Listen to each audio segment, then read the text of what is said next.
A very good morning, students. In today's class we are going to discuss theorem number 8, which is if G is open and connected and f be a function from G to complex plane is differentiable with f dash z is equals to 0 for all z in G, then the function f is constant. मतलब मुझे function f को constant prove करना है.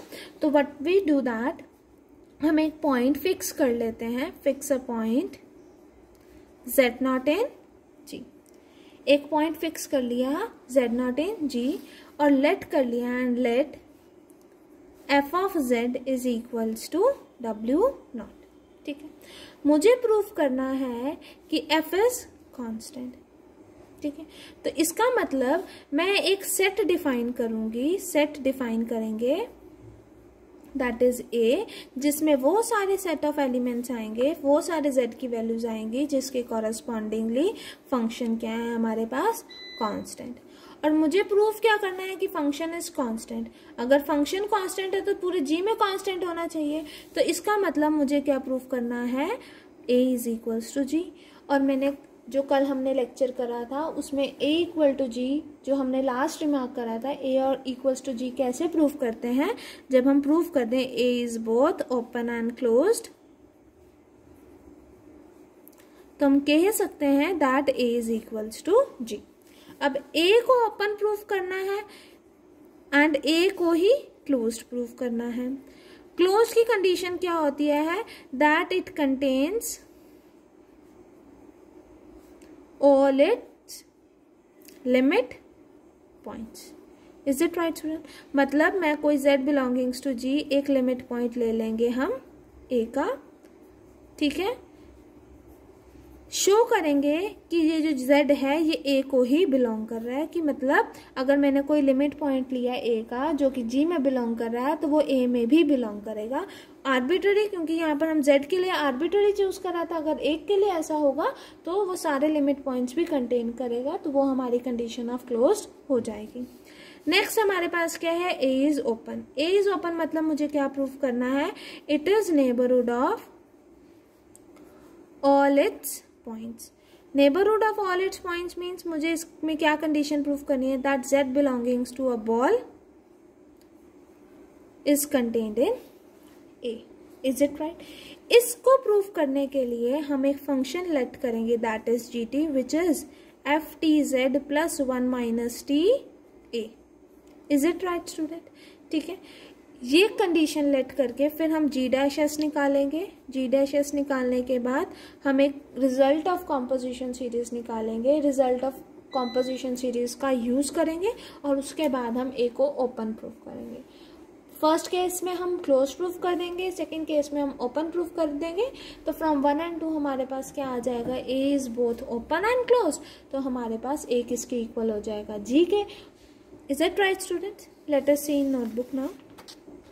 Fix a point z naught in G and let f of z naught is equals to w naught. Then we define a set A such that A किसको belong कर रहा है, A एक ऐसा set है जिसमें वो सारे set of elements of G आ रहे हैं, वो एलिमेंट्स आ रहे हैं जिनके कॉरस्पॉन्डिंगली फंक्शन की वैल्यू क्या है, कांस्टेंट है. ठीक है, then we will show that A is equals to G. और a equals to G proof करने के लिए हम क्या प्रूफ करेंगे, a is closed and a is open. तो firstly we will prove that a is closed. a is closed मतलब it contain all its limit point. तो हम इसका कोई भी एक लिमिट पॉइंट कंसिडर करेंगे. Let z belongings to g be a limit point of a. अगर z belongings to g कोई भी लिमिट पॉइंट ऑफ a है, then by the definition of limit point there exist a sequence zn in a such that limit of n approaches to infinity zn is equals to z. ठीक है, इसका मतलब zn किसको approach कर रहा है, z को. ऑल्सो हमें ये भी पता है कि फंक्शन क्या है, डिफरेंशिएबल. फंक्शन डिफरेंशिएबल है तो वो क्या होगा, कॉन्टिन्यूअस भी. कॉन्टिन्यूअस है, अगर zn z को अप्रोच कर रहा है और फंक्शन कॉन्टिन्यूअस भी है तो इसका मतलब f ऑफ zn किसको अप्रोच करेगा, f ऑफ z को. इसका मतलब f of z can be written as limit of n approaches to infinity f of zn. और zn कहाँ से लिए थे हमने, ए में से लिए थे, तो मतलब उसकी कॉरेस्पॉन्डिंगली Zn के कॉरेस्पॉन्डिंगली फंक्शन की वैल्यू क्या होगी, constant, that is omega naught. तो वही हमने यहाँ पर मेंशन करी। तो इसका मतलब एफ ऑफ जेड क्या हो गया, ओमेगा नॉट। और ये वाली कंडीशन किसकी होल्ड हो रही है, दैट इज सेट ए। तो इसका मतलब जेड किसको बिलोंग कर गया, ए को। हमने ये जो z लिया था वो was chosen arbitrary, तो वही हम मेंशन करेंगे, since z was chosen arbitrary therefore it contain all its limit point। ये सारे अपने limit points contain करेंगे, which implies that it contain all its limit point। अगर वो अपने सारे लिमिट पॉइंट्स को कंटेन कर रहा है तो इसका मतलब ए क्या हो गया, closed. Is it right student? Next comes कि हमें प्रूव करना है कि A is open. Now we will prove that कि ए क्या है, ओपन। ए ओपन है मतलब it is neighbourhood of all its points. Is it right student? हमने कोई भी element A belongings to A लिया and also epsilon greater than 0 लिया, that is epsilon positive, such that ball किस में contain कर रही है, जी में, that is a ball with centre at A and radius epsilon. ठीक है, मुझे क्या प्रूव करना है, that z neighbourhood of all its points means मुझे क्या प्रूव करना है, z बिलोंग कर रहा है B A epsilon contained in A. Is it right student? अब मैं क्या कंसिडर करूंगी, आई विल कंसिडर कि z इसको बिलोंग कर रहा है और अल्टीमेटली प्रूव कर दूंगी z a को बिलोंग कर रहा है, तो B A epsilon is contained in A हो जाएगा, बी ए एप्सिलॉन ए में कंटेन्ड हो जाएगा, तो मतलब ए क्या हो जाएगा मेरे पास, open. Is it right student? तो इसके लिए हमने क्या कंसिडर करा, एक फंक्शन कंसिडर करा, that is G T which is equal to F T Z plus 1 minus T A, where T की वैल्यू क्या होगी, 0 से लेकर 1 तक होगी। फिर हम जी डैश एस लेंगे, G dash S is equals to limit of T approaches to S G T minus G S divided by T minus of S. Is it right? यहाँ पर जी डैश एस क्या लिया है हमने, G T limit of T approaches to S G T minus G S divided by T minus of S. इतनी बात समझ आई स्टूडेंट? और जी टी हमने फंक्शन कैसे सपोज करा था, F T Z plus 1 minus T A. Is it right?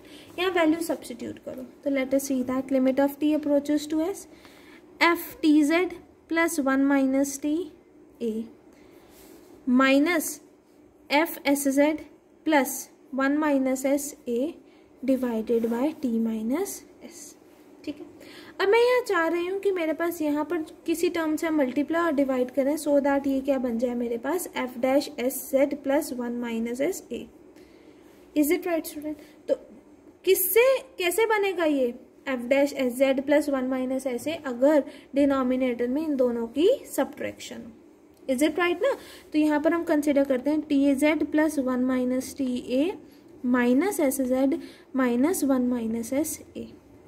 तो आपके पास क्या आ जाएगा, ये वन कैंसल आउट हुआ, तो यहाँ से t माइनस एस जेड आया, ठीक है, plus s minus T A आया।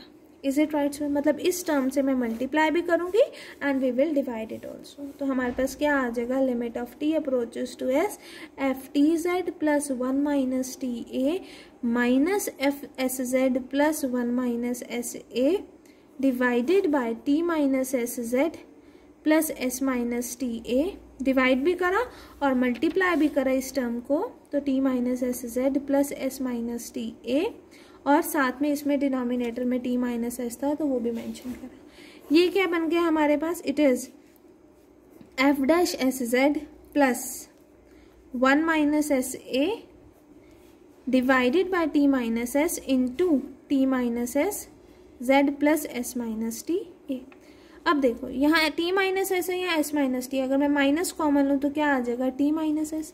तो t माइनस एस अगर हम कॉमन लेते हैं तो क्या आ जाएगा, we will be having F dash S Z plus 1 minus S A divided by t minus S into T minus S Z minus A. ठीक है, तो ये कैंसिल आउट होगा, तो हमारे पास क्या आ जाएगा, it is equals to F dash S Z plus 1 minus S A into Z minus A. Is it right? अब ध्यान से देखो, ये जो z माइनस ए है, it is a derivative of this term, यही डेरिवेटिव ऑफ दिस टर्म है, तो देयरफॉर हम क्या यूज करेंगे, the result of composition series. Is it right? यहाँ तक समझ आया? Let us see in notebook that then g dash s is equals to limit of t approaches to s gt minus gs divided by t minus s. तो limit of t approaches to s हमने क्या करा, इस term से multiply भी कर दिया और डिवाइड भी कर दिया. नाउ gt और gs की वैल्यू सब्स्टिट्यूट करी, फिर f dash S Z plus 1 minus S A आ गया, टी माइनस एस यहाँ से भी आएगा तो वो कैंसिल आउट हो जाएगा. तो अल्टीमेटली मेरे पास जो टर्म रह जाएगी that is G dash S किसके इक्वल हो जाएगा, it is equals to F dash S Z plus 1 minus S A into Z minus of A. Now using the result of composition series which states that कि अगर if G is open in complex plane and F is contained in closed interval AB and H is G to complex plane is analytic function, then HOF is differentiable and is given by this. Is it right student? ठीक है. अब देखो function derivative है, differentiable है, F is differentiable है तो analytic function होगा. तो हमने क्या करा, ये जो एफ डैश ये वाली टर्म है ना हमारे पास, ये टर्म आई है, ठीक है, ये वाली टर्म को हमने कंसिडर करी है, late it B F of S. अगर ये एफ ऑफ एस है तो ये क्या है, एफ डैश एस. तो यहाँ एफ डैश भी है तो हमने इसको कैसे कंसिडर कर दिया, it is of the form H dash F of S into F dash S. Is it right student? Obviously an analytic function हो गया, H is an analytic function, यहाँ से एच हमारे पास एनालिटिक फंक्शन आ गया, ठीक है. तो ये रिजल्ट हम यूज कर सकते हैं. तो it is of the form H dash F of S into F dash S. अब ऑल्सो हमें मेंशन है स्टेटमेंट में कि F dash Z is 0 for all Z. इसका मतलब F dash S is 0 for all S. तो इसका मतलब एफ डैश एस की वैल्यू 0 हो गई. एफ डैश एस की वैल्यू 0 हो गई मीन्स ये जो टर्म है ऑन राइट हैंड साइड ये सारी टर्म क्या हो गई, 0. इसका मतलब जी डैश एस क्या हो गया, 0. जी डैश एस 0 हो गया, इसका मतलब G S is constant in close interval 0 to 1. अब यहाँ क्लोज इंटरवल 0 to 1 क्यों आया, क्योंकि जब मैंने फंक्शन जी टी लेट करा था तो उसमें क्या था कि टी की वैल्यू कहाँ से कहाँ तक वेरी कर रही थी, 0 से 1 तक. इसीलिए तो कांस्टेंट है तो मतलब वैल्यू ऑफ फंक्शन एट 0 और 1 सेम रहेगी. तो G1 एंड G0 इज 1. अब G1 फाइंड G0 की वैल्यू क्या होगी, GT is equals to F T Z plus 1 minus T A. तो जब t की वैल्यू 0 है तो यहाँ 0, यहाँ पर क्या आ जाएगा 1 minus 0 that is F of A. और हमें पता है एफ ऑफ ए की वैल्यू क्या है, W0. सिमिलरली G1 की वैल्यू मतलब t की वैल्यू 1 करोगे तो एफ ऑफ जेड मतलब F of Z is equals to F of A. और हमें मेंशन है कि एफ ऑफ ए किसको इज इक्वल्स टू W0 मतलब F of Z is W0. F of Z W0 है मतलब जेड किसको बिलोंग करेगा, ए को. लिया कहाँ से था हमने जेड, बॉल से, और आ कहाँ गया, ए में. तो इसका मतलब बॉल इज कंटेन्ड इन ए. अगर बॉल ए में कंटेन्ड हो गई तो मतलब ए इज ओपन. और फर्स्ट केस हमने करा था कि ए इज क्लोज्ड ऑल्सो. तो मतलब A is both open and close. तो मतलब ए किसके इक्वल हो गया, जी के. और ए सेट में कैसे सेट ऑफ एलिमेंट्स आ रहे हैं, कैसे एलिमेंट्स आ रहे हैं जिसके कॉरेस्पॉन्डिंगली फंक्शन की वैल्यू क्या हो रही है, 0. मतलब वो वैल्यूज ऑफ जेड आ रहे हैं जिनके कॉरेस्पॉन्डिंगली वो वेरिएबल्स आ रहे हैं जिनके कॉरेस्पॉन्डिंगली फंक्शन की वैल्यू क्या आ रही है, कांस्टेंट. तो अगर ए में ऐसे एलिमेंट्स आ रहे हैं तो जी में भी ऐसे ही आएंगे, जी में ऐसे आएंगे तो फंक्शन क्या हो जाएगा, constant. Is it right student? अच्छा, अभी मैंने आपको इक्वेशन 3 में ये एच डैश एफ एस और ये एफ डैश एस कंसिडर करके दिखाया था. आप ऐसे भी कर सकते हो. इट इज ये है ना आपके पास F dash S Z plus 1 minus S A into Z minus A. Is it right student? ये है ना. तो आप इसको मान लो let it be H of S मान. तो ये क्या हो जाएगा, H dash S. Is it right student? तो ये क्या हो, किस फॉर्म का हो गया, F dash H of S into H dash S. तो इसका मतलब it is of the form F O H dash X. Is it right student? ठीक है. यहाँ पर एफ एनालिटिक है मेरे पास, एनालिटिक है और हमें ये भी पता है फंक्शन जो एनालिटिक है differentiable and such that F dash Z is equal to 0. मतलब F dash S Z plus 1 minus S A भी 0 होगा.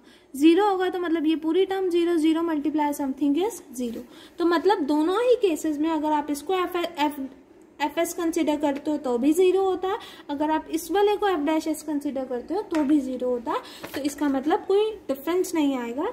तो this completes your theorem number 8. Only this much for today class. Students, अगर आपको कोई भी doubt होता है regarding this theorem, do ask me in live doubt class. Is it right students? Thank you class.